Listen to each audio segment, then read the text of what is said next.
So, June is fast approaching, and the big release for the month is obviously the new Switch 2. It's not typically a big month for games, and things typically ramp up in the fall leading up to the holiday season. But, with that being said, there are a few games that caught my eye, so I thought I'd share them with you and give you a little something to look forward to.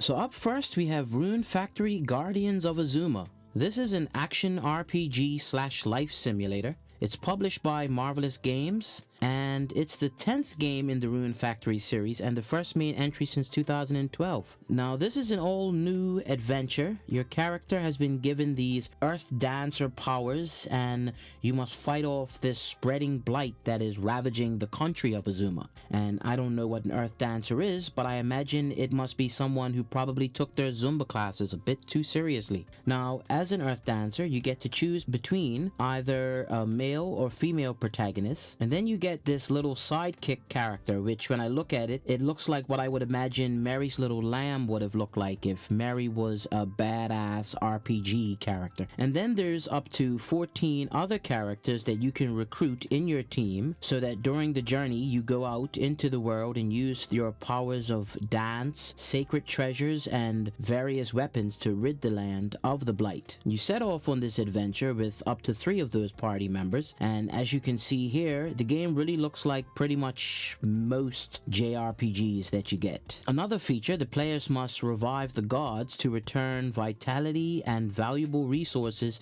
to the lands. So typical, the gods decide to sit this one out and leave all the heavy lifting to the poor Earth Dancer. A big element to the game, which is a big part of the Rune Factory theme, is the farming village building feature, where you have to rebuild the entire village to the former glory, and that helps to attract new allies. So as a player, you construct and place buildings which will ultimately entice the villagers to return and contribute to restoring the village to the former glory. Another key feature of the game is the romance option. You can romance up to 16 characters. Now, not all at the same time, because that would just be weird, but you do get to choose certain characters depending on who you chose as the protagonist. Visually, the game's just gorgeous. It looks like if Pokemon had a baby with Ni no Kuni. It definitely has that anime-inspired aesthetic with the beautiful character and village designs. It's definitely something I'm going to look at for. This is a good one. The game is set for release June 5th for the Switch 2, and the PC. Look out for it.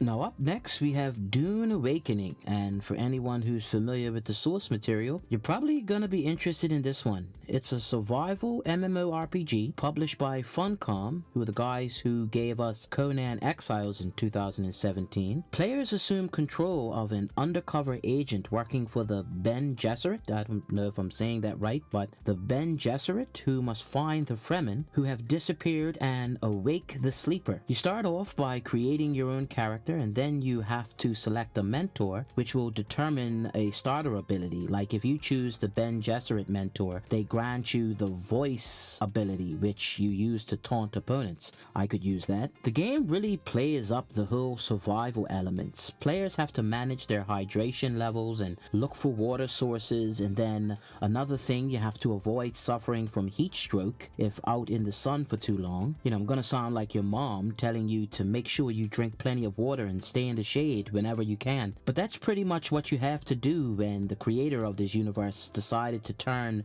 the Sahara into an entire planet, which is kinda what Arrakis is. Now, Arrakis pretty much is just one big giant ball of death. You got the frequent sandstorms and the quicksand, and don't even mention the deadly Titanic-sized sandworms that lurk underground. They're always listening to even the slightest sounds above ground. So as the player, you have to use the thumper to mask your sounds as you walk across the sand dunes. Now, a feature here is even though you get into a battle with the sandworm and you lose, your character won't lose their progress if they're defeated, but any vehicle or item that's devoured will be lost forever, so say goodbye to that. Another key feature of the game is scavenging for resources to create different items, so pretty much you're playing as Rey from The Force Awakens. And then as you progress, progress, you gain new abilities and skills and items to help combat and traversing. Special mention for the spice, or as I like to call it, the space meth. And you take in too much of this stuff and your character will form an addiction, which I guess is a bad thing. It's just that the spice addiction is said to also come with some pretty badass powers. So yeah, I like to have some more of that spice, please, sir. Now, the big MMO feature is the Deep Deserts, which is primarily a player versus player environment, and apparently it can accommodate hundreds of players. I'd like to see that in motion. The area will have these huge storms that come through every week, which will create new locations of interest and modify the map. And then there's the underground lab areas, or they serve as the game's dungeons, and you can explore these dungeons with other players. There's a lot of moving parts in this game. You've seen it all over YouTube, so I don't need to get into too much depth. It's all over the place. It's in the beta phase. It's set to drop June 10th for the PC, and it is slated to come out for the PS5 and the Xbox, but they haven't said when they're going to release it then, so be on the lookout. Dune Awakening, big game that's coming out in June. Now, next on the hit list, we have one of my favorites, MindsEye. This is a third-person action-adventure game. It's developed by Build a Rocket Boy. This is the company that was started by the former lead producer and developer of Rockstar North, Leslie Benzies, and you can definitely see his GTA craftsmanship here with the aesthetic and the vibe of MindsEye. The game takes place in this fictional city called Red Rock, which serves as the game's main playable area. You play as the main protagonist, Jacob Diaz, a former soldier who wakes up with a mysterious neural implant, which is the MindsEye. So Jacob is suffering from memory loss and flashbacks, kind of like a middle-aged divorced dad waking up from a weekend of binge drinking, right? And this causes him to go to Red Rock to figure out what the hell is going on and who implanted this MindsEye in his head. Sounds like a scene from that Arnold Schwarzenegger movie Total Recall, right? Anyway, the developers have said that this game is meant to showcase Everywhere, which is the game's creation tool and is going to act as a sort of proof of concept. So the game is going to have this Everywhere system, which is kind of similar to Minecraft, so players can create and then add their user-generated content to the world for other players to access and explore. So Minecraft, if Minecraft was about a Hispanic dude with a terrible hangover and a gun. The game is also said to have this episodic approach, each one connected to the overarching narrative and lasting about 15 hours. And then the episodes will be set in different time periods and parts of the universe. The narrative of the game is going to explore themes such as artificial intelligence, technology,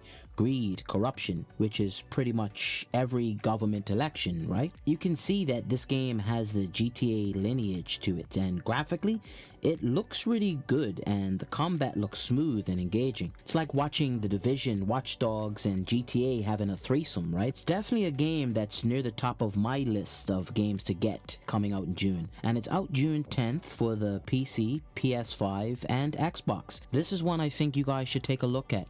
Next game I'm looking at is The Altars, and no, I'm not talking about the altars at church. I'm talking about altars as in alternate versions of yourself. This is a third-person survival game published by Bit Studio. They were founded in 2010 by the former members of CD Projekt and Metropolis Software. The players control Jan Dolsky, a space miner who has to create alternate versions of himself in order to work together and survive on an inhospitable planet. And you get this giant wheel that is a base, and you have to pilot this giant wheel along the planet's surface and keep it out of the sun's rays because the rays are lethal. Jan has to go out into the planet's surface, and he only has these designated safe times to gather resources, and then he has to use those resources to build up your base. And the base mechanics, if you look, are very similar to what you find in XCOM, where you attach new rooms and modules on the base and it advances your capabilities. The player only has a certain amount of time each day to carry out the tasks because you gotta make sure Jan is getting enough sleep, and that's just what we need, right? A game that's forcing us to be responsible and manage our time as if life isn't hard enough already, right? Now, each second of real world time is 1 minute of the game time. Time management is a big theme of this game, and that's where the altars come in, and that's where the real fun begins because, like I said, time is is precious, and the player starts creating these alternate versions of himself using material known as rapidium. You have to pinpoint significant moments or memories early in Jan's life as a point where you make the clone, and then that version will have this wildly different set of skills and personality trait than you. The reason for that is once you hit that critical point in life, their life took on a whole different path than yours from that key moment. Each version of yourself has a skill set that will help you in your journey. The problem is each version also has personal needs to be met, or else they start to cause problems on the base, which is probably going to make you feel like the dad from Cheaper by the Dozen. So the game is pretty much the theme from the 1996 Michael Keaton movie Multiplicity. Just instead of being a middle-aged family man trying to find more time to play with the kids, you're a miner trapped on a deadly planet just trying to survive. The game is out June 13th for PC, Xbox, and PS5. Perhaps something you might be interested in. Next up on the list, we have FBC Firebreak. This is a first-person shooter multiplayer-only game by the folks at Remedy Entertainment, known for Control, which was the hit 2019 game. This game is set sometime after the events of Control, and it follows a special unit of soldiers called the Firebreak. This is Remedy's first multiplayer game. You have this team of player versus environment shooter in which a group of 3 players will enter the oldest house from the service elevator, and then they have to go out and defeat the enemies that are infected by the hiss, so very much the Control theme. And not only do you have to fight off the enemies that you encounter, you're also given these objectives that you have to complete, like destroy the sticky notes that keep appearing in the level, which is really weird and has nothing to do with combat. It's like having a fever dream where your boss at work only communicates via sticky notes, and every morning you get to work and your desk is just covered in them. Now, once the objective is complete and you have to make your way back to the service elevator, that's the main objective. The game has this really cool healing feature, so when you get on the map, you find these showers that you have to use to heal up your character. So I'm guessing the thing that kills most in this game is poor hygiene, right? I mean, who knows? You have these environmental hazards as well throughout the levels that you have to figure out how to remove so you can reach key objective points. There's also the safe rooms on the levels, and once inside, you can restock ammo and you collect the game's currency called lost assets. The safe rooms also act as a respawn point if you happen to die during the play. Remedy has stated that unlike a lot of the other first-person shooters that populate the game sphere nowadays, Firebreak won't have any featured gimmicks like live service or battle packs. And what they said is they really want this experience to be something you can just pick up and play without much stress of missing out daily activities. And anyone who's played Destiny or Call of Duty recently, you exactly know what that feels like. So this is a nice change of pace. The game comes out June 17th for PC, Xbox, and PS5, and if you were a fan of Control and you love first-person shooters, you're probably going to want to have a look at this one. Now, next up, we have the much anticipated Mario Kart World. This is the first Mario Kart game to be launched with a console, so that's interesting. And this game is chock-a-block full of new features. I'm going to run through the ones that really stand out for me. So first, Nintendo decided to change up the art style of the game's characters. Here you can see it's more of a 2D illustration style, which is very similar to what we saw in Super Mario Bros. Wonder. There's 50 choosable characters at launch, 20 of which are new, and you now have the ability to change the outfits of the drivers, so that's different. We're getting between 30 and 32 courses, 16 of which are new, and a lot of those courses have so many new features and areas to race through, they may not feel all that familiar, which I like. Except for Rainbow Road. I don't care what they do different there, I'm probably gonna hate that course regardless. The one thing you won't get to customize this time around is your vehicles, like how we did in Deluxe. I guess someone at head office thought that, I don't know, maybe assless chaps in leather biker jackets were more fun than hubcaps and racing fins. Gliders are now making way for retractable wings, and you won't get to go underwater this time. Instead, your wheels turn into skis like a jet ski. That should definitely make racing more interesting, because if an explosion goes off on the water surface, it creates waves, so that should change up, even trying to drift and whatnot. There's also a lot of racing mechanic additions like wall riding and grind rails, so the racing looks to be far more dynamic here, and I can see it's probably going to take some time to master all of these new moves and features. The races will now have 24 racers, up from the 12 of the previous titles, which is perfect, as if coming in 12th didn't suck enough, now I gotta worry about coming in 24th. Thanks, Nintendo. You know, I imagine starting a race in first and slowly getting passed by 23 other players. Yeah, that should be fun. Now, all of the old modes we love are back. You have Grand Prix and time trials and versus races. And then we get these two new modes. We get the Knockout Tour and the Free Roam. Knockout Tour is a battle mode where players can race over consecutive tracks across the open world, and anyone's eliminated after a specific checkpoint if they happen to fall in the last 4. So that should be fun. And then you have the Free Roam, which is this open world adventure mode where one or multiple players can just explore the world freely and visit any track they want. So like I said in the beginning, it's lots of familiar stuff here with a whole lot of new features to enjoy as well.